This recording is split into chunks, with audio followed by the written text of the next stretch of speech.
Hey guys, it's Shelby, and today we're going to be doing brake pads and rotors on my 2002 Subaru Forester.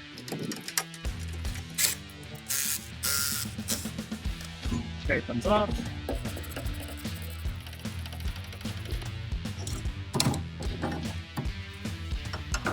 Just going to pop these out of here.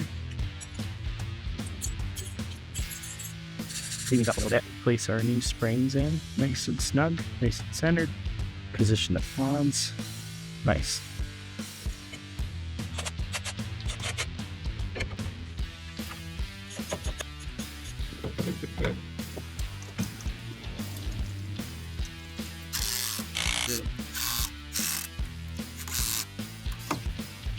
And just like that, brand new pads and rotors on the drift car.